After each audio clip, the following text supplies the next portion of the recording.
अस्सलाम वालेकुम साथियों, करेले गोश्त बना रहे हैं। घर के करेले उतरे थे, अभी काटने हैं, तलने हैं। लेकिन करेले गोश्त जो है वो सब तो घर में नहीं खाएंगे। हम बहुत शौक से खाएंगे, बेटी खाएगी, अम्मी, मियाँ साहब, हम लोग खा लेंगे। लेकिन दामाद और सोनी जो है उसके लिए कुछ ना कुछ होना चाहिए। ऐवान के लिए भी जाहिर है कुछ होना चाहिए। ऐवान जो है शोरबा खाता है, सालन रोटी का शौकीन है। तो अमानी जो है वो भी नमकीन पसंद करती है। तो हमने आज सोचा कि हम बना लें चने वाले और आलू वाले चावल एक साथ मिला के। तो सोचा आपको भी सिखा दें। तो हम तो राइस कुकर में बनाते हैं, जो इन्होंने पॉट में बनाना है वो 1.5 पानी डालें, यानी कि हर 1 कप चावल पे 1.5 कप लिक्विड पानी, इस तरह पर। तो हमने तो इसमें 1.5 कप ही बस टोटल पे ऊपर डालना होगा ना। जैसे 4 कप अगर हमने चावल लिए हैं तो 5.5 कप पानी इसमें बहुत काफ़ी होगा। तो ये हमने 2 डाले, तो हमारे ख्याल में 3.5 कप हम डाल लेते हैं चावल। चलें जी, बहुत अच्छे चावल लग रहे हैं। नया बैग खोला, इनको हम धोते हैं और फिर भिगो लेते हैं। ये धुल गए। इसमें डाला 1 कप पानी और ये डाला 2 कप पानी। तो इसको हमने ऐसे रख देना है ताकि ये भीगते रहें जब तक हमारे आलू तैयार होते हैं। तो आजकल जो किचन के सारे वेट एरियाज हैं, जहाँ जहाँ पानी का छींटा पड़ता है या सिंक के आसपास हैं एरियाज, जो वहाँ पर चूंटियाँ आ रही हैं, इसलिए कि गर्मी बाहर बहुत है, वो पानी पीने आती हैं। तो अगर आपने इस तरह आने वाली चूंटियों से छुटकारा हासिल करना हो तो ये किया करें कि एक डैम्प क्लॉथ लेके के कपड़ा पानी के नीचे किया, उसको निचोड़ लिया, निचोड़ के उसके ऊपर 2-3 कतरे कैरोसिन के डाल लिए। वो डाल के आपने वो जगह सारी वाइप कर देनी है। कैरोसिन जो है वो तो उड़ जाएगी, बू तो आती है, स्मेल आती है, लेकिन बहुत स्ट्रॉन्ग नहीं, क्योंकि थोड़ी मिकदार में होती है। जिस जगह को आप कैरोसिन से वाइप कर देंगे 2-3 कतरे डाल के डैम्प क्लॉथ से, वहाँ पर फिर चूंटियाँ नहीं आएंगी। तो सबसे आसान और प्रैक्टिकल तरीका जो चूंटियों को भगाने का है वो ये है। प्याज हमने एक मीडियम साइज़ का और एक स्मॉल साइज़ का डालना है। आपको हमारे हाथ में अंदाज़ा हो ही रहा होगा कि साइज़ क्या है। थिनली कर लें स्लाइस। कभी कभी तो हम जैसे सालन में जो डालते हैं उसमें तो हम 4 टुकड़े ही करके डाल देते हैं, लेकिन ये भी वैसे एक बड़ी समझने वाली बात होती है, सीखने वाली बात होती है कि किस में आपने बारीक काटना प्याज, किस में आपने दरमियाना काटना, किस में आपने मोटा मोटा काटना। बड़ा फ़र्क पड़ता है टेस्ट में उस चीज़ से। जैसे जो हम टोमेटो की चटनी बनाते हैं फीजियन, अगर उसमें हम बारीक बारीक काट लें तो वो ऐसे सौगी सा और जुड़ा जुड़ा सा क्लम्प से वो बन जाते हैं। इसी तरह ये जो प्याज का हम सलाद बनाते हैं उसकी थिकनेस और होती है, और ऐसे सालन में डालें तो उसकी थिकनेस और होती है, पुलाव में डालें तो थिकनेस और होती है। हर चीज़ काउंट करती है, क्योंकि आपने उस हिसाब से उसका पानी सुखाना होता है। ये डालते हैं चने। ये देखें, अभी मॉप किया ये किचन। तो ये देखें घर के करेले।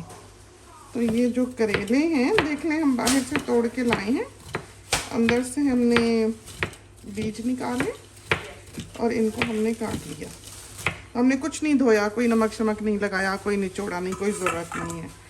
तेल अच्छा खुला हो उसमें हमने इनको तल लेना है। तो पानी तो सूख ही जाना है। तो वो साथी बहुत से पूछते हैं करेलों की कड़वाहट कैसे दूर करें। तो जिन्होंने कड़वा नहीं खाना वो करेले ना खाएं, वो भिंडियाँ खा लें करेले समझ के क्योंकि जो करेला कड़वा नहीं है उसमें तो स्वाद ही नहीं है, लेकिन ये ऐसा कड़वा कभी नहीं होता करेला। तो ये अदरक हमने ली है, इसको थोड़ा बहुत हमने स्क्रैप कर लेना है। तो इस तरह पर सिक्कों की तरह हम कहते हैं अमूमन ये यूज़ करते हैं जुमला कि सिक्कों की तरह काट लेनी है। इस तरह काट के और इसमें डाल देनी है। तो आलू लिए, ये देखें पानी नहीं लिया क्योंकि हम साथ ही इनको धो के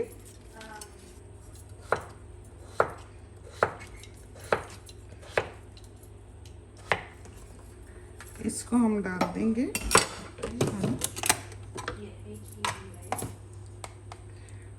3/4 टीस्पून सॉल्ट डाला और आंच ऑन कर दी। और 1 टीस्पून हमने इसमें डाला ज़ीरा।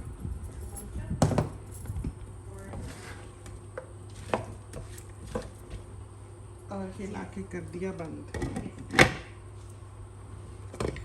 तो अभी जब ये शोर करेगी फिर हम इसको खोल के हिला लेंगे, फिर आंच हल्की कर देंगे, दम पे ये पक जाएंगे। तो ये सब तले तले बनेंगे, इसमें पानी नहीं डालना है।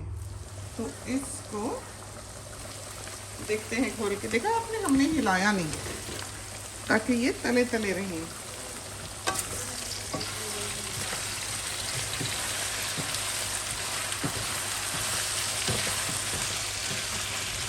तो प्याज जैसे ही पिंक होने लगे हमने बंद कर दिया, क्योंकि उन्होंने फिर थोड़ा बहुत आलूओं के नीचे भी लाल होना है, तो ये ना हो के जल ही जाए। अब हमने इसकी आंच जो है मीडियम कर देनी है, तो ये बड़े अच्छे गल गए।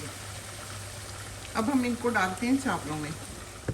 तो इसमें आपको याद होगा हमने 2 कप पानी डाला था।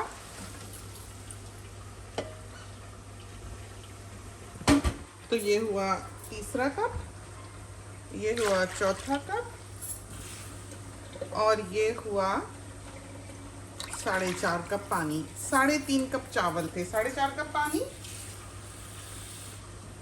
और आधा कप हमने इसलिए डालना है कि ये नरम बने। तो हमेशा 1 कप ऊपर डाल के आधा कप और डाल लें, इसलिए कि उसी में वो भीगे हैं, तो कम ना हो जाए, सख्त ना हो जाए चावल।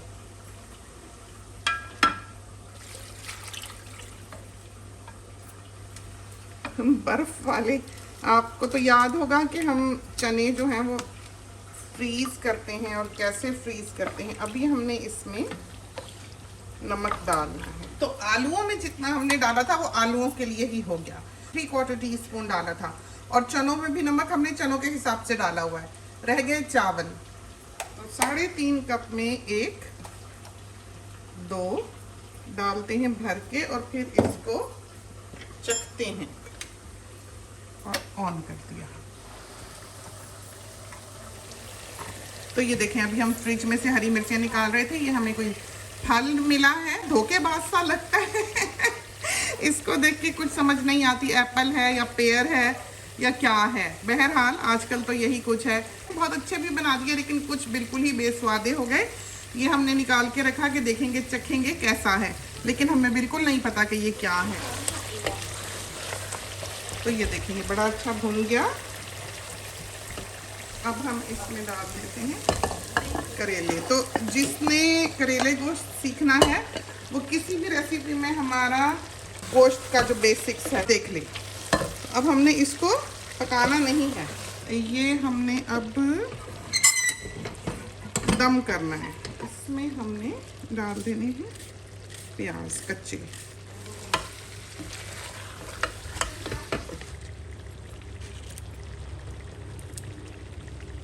और धनिया जो हम रखते हैं यूँ रखते हैं, देखिए कच्चे कागज़ में लपेट के। सबसे ज़्यादा देर धनिया ताज़ा यूँ रहता है। ये हफ्ता भर हो गया, देखें अमानी को देखना। तो करेले गोश्त आप देखें,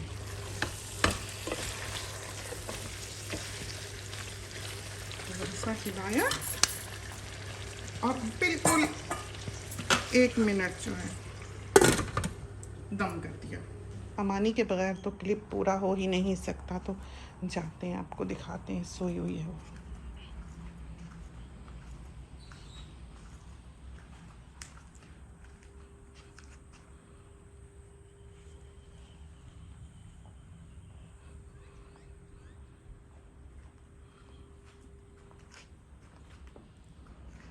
और ये दिखाएं जो हम आपको सिखा रहे थे, ये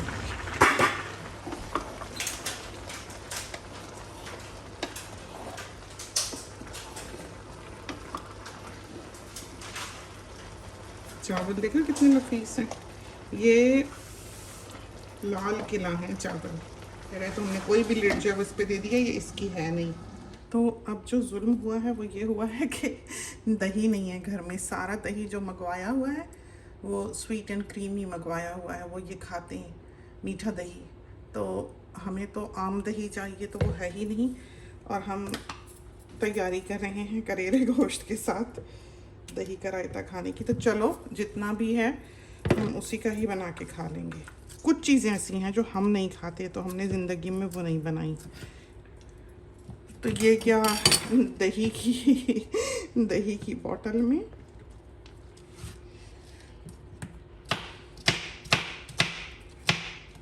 इतनी बाहर खूबसूरत हरी मिर्चें लगी हुई हैं कि कोई हद नहीं। मिर्चें तो हम खाने के शौकीन हैं। तो ये देखिए, अब इसमें डालते हैं काली मिर्च और सफ़ेद ज़ीरा भून के पीसा हुआ, और इस पे नमक डालना है ध्यान से।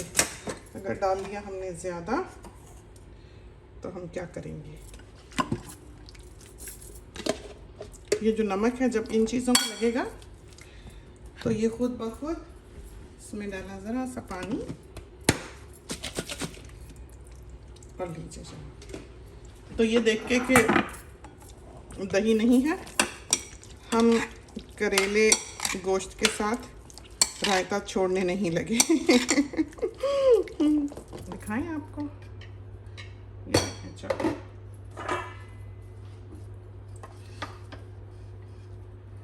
क्या बेहतरीन सेवइयों की तरह आलू चने का पुलाव तैयार हुआ है, देखा। और इसके ऊपर हमने डालने हैं अनार के दाने। तो ये हमारे दामाद को बहुत अच्छे लगते हैं। तो ये तो था हमारा पुलाव, जो बहुत अच्छा है। इसके साथ कुछ भी ना हो बेशक मज़ेदार लगता है। इसको ढकते हैं और आपको रायता दिखा दिया हमने, ये देखें। और ये रहा हमारा करेले गोश्त, देखा, बिल्कुल कराची की गर्मियों का करेले गोश्त। दही होता तो हम नमकीन लस्सी बनाकर पीते, क्योंकि हमें वो बहुत अच्छी लगती है गर्मियों की दोपहरों में। तो ये तो था आज हमारा फ्राइडे का लंच। खुदा करे कि आपको पसंद आए और आपका बहुत अच्छा तैयार हो, ये रेसिपीज आपके लिए कारआमद साबित हो। इसके साथ ही हमें इजाज़त दीजिए। अल्लाह हाफिज़।